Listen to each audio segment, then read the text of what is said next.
रात के 1 बजे रहे थे। अमन पिज्जा डिलीवरी करने के लिए एक खंडर घर में जाता है और वो कुछ ऐसा देख लेता है जिसे डर के मारे वो कांपने लगता है। और उसके बाद जो अमन के साथ हुआ वो जानने के लिए अब वीडियो पे बने रहे। हेलो दोस्तों, कैसे हैं आप लोग? होप करता हूँ आप सभी अच्छे होंगे। चलिए बिना किसी देर के वीडियो को शुरू किया जाए। ये घटना जब घटी अमन के साथ जब वो अपने कॉलेज के टाइम में पिज्जा डिलीवरी का काम करता था। एक रात करीब 1 बजे जब अमन अपना शिफ्ट खत्म करके घर जाने ही वाला था, उसे ही उसके पिज्जा स्टोर में कॉल बजी। अमन ने कॉल उठाया। कस्टमर बड़ा आराम से ऑर्डर दे रहा था। अमन को मन किया कि ऑर्डर कैंसिल करके घर चला जाऊं, क्योंकि ऑलरेडी क्लोज शॉप होने का टाइम हो चुका था। परंतु कस्टमर ने 4 लार्ज साइज पिज्जा ऑर्डर किया तो अमन कैंसिल नहीं कर पाया, क्योंकि बड़े साइज के पिज्जा में उन्हें अच्छा खासा कमीशन मिलता था। इसलिए वह 4 लार्ज साइज का पिज्जा पैक करता है और अपने स्कूटर से डिलीवरी करने के लिए निकल जाता है। उस कस्टमर का डिलीवरी एड्रेस पिज्जा स्टोर से काफी दूर था। वो शहर से लगभग 10-15 किलोमीटर दूर था और उसका रास्ता जंगल होके ही जाता था। काफी रात हो चुकी थी। अमन को थोड़ा डर भी लग रहा था, क्योंकि दोनों तरफ जंगल थे और बीच से कच्चा रास्ता था और वहां पे कोई लाइट नहीं था, जिसकी वजह से काफी अंधेरा था। अमन घबराकर आगे बढ़ता गया। कुछ देर आगे बढ़ने के बाद फाइनली अमन उस घर के पास पहुंच जाता है। वो घर काफी खंडर टाइप का था और वो फॉरेस्ट एरिया के बीचों बीच में था। सब तरफ जंगल और बीच में एक ही घर था। इसी कारण अमन थोड़ा सा घबरा रहा था और उस घर में एक भी लाइट नहीं जल रही थी। अमन ने सोचा बिना इसे डिलीवर किए मैं वापस चला जाता हूँ, क्योंकि अमन को बिना लाइट जले हुए और वो खंडर घर को देखकर काफी डर लग रहा था। इसी कारण वो मैनेजर को इन्फॉर्म करने के लिए कॉल करता है, परंतु मैनेजर कॉल नहीं उठाता। फिर से अमन दोबारा कॉल करता है, बट मैनेजर नहीं उठाता। अमन बिना इन्फॉर्म किए हुए वो पिज्जा को स्टोर में नहीं ले जा सकता था, क्योंकि वो पिज्जा का पैसा उसी की सैलरी से कटती और वो 4 लार्ज साइज पिज्जा का पैसा अफोर्ड नहीं कर पा रहा था। इसलिए अमन सोचता है कि मैं इसे डिलीवर कर ही देता हूँ और वो 4 पिज्जा लेके घर की तरफ बढ़ता है। जैसे वो आगे बढ़ता है, अचानक से घर की लाइट जल जाती है। अमन को थोड़ा हिम्मत आता है, चलो घर में कोई तो है, चलो मैं आगे बढ़ता हूँ। और वो आगे जाता है, डोरबेल में जाता है और चिल्लाता है पिज्जा डिलीवरी, बट कोई उसे दरवाजा नहीं खोलता। फिर अमन डोरबेल में जाता है पर कोई आता नहीं। अब फिर से दरवाजा कोई नहीं खोलता। अमन थोड़ा देर वहीं खड़ा रहता है तो किसी के चलने की आवाज आती है, परंतु कोई गेट नहीं खुलता।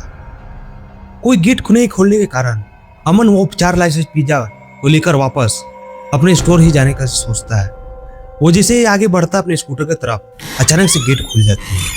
अमन घबरा कर उस घर में घुसता है और देखता है बस हॉल में एक पीली लाइट जल रही थी और उस घर में कोई नहीं था। अमन चिल्लाता है और बोलता है, इस घर में कोई है? मैं आपके लिए पिज्जा लाया हूं, आपने पिज्जा ले लीजिए प्लीज।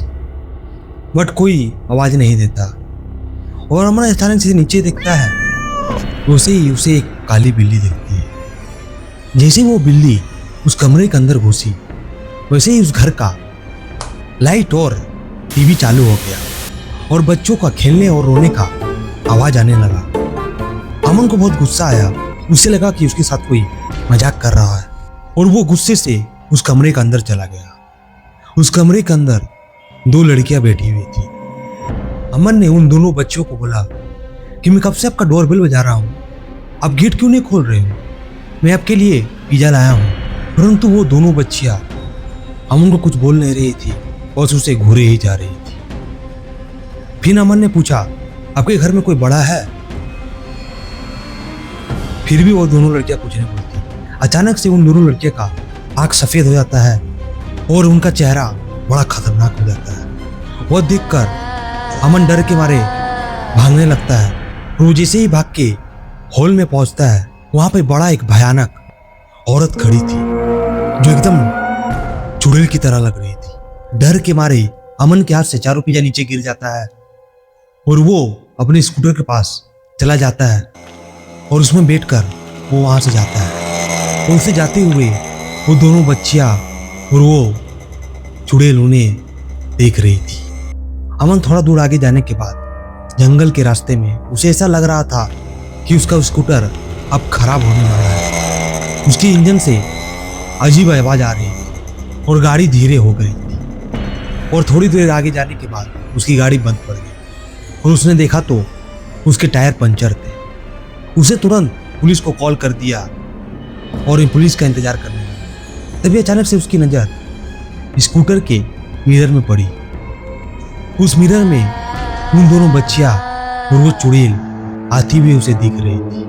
मिरर में उन्हें देखते ही अमन बड़ा घबरा गया और दौड़ते हुए उस जंगल के रास्ते बड़ा पेड़ के साथ छुप गया।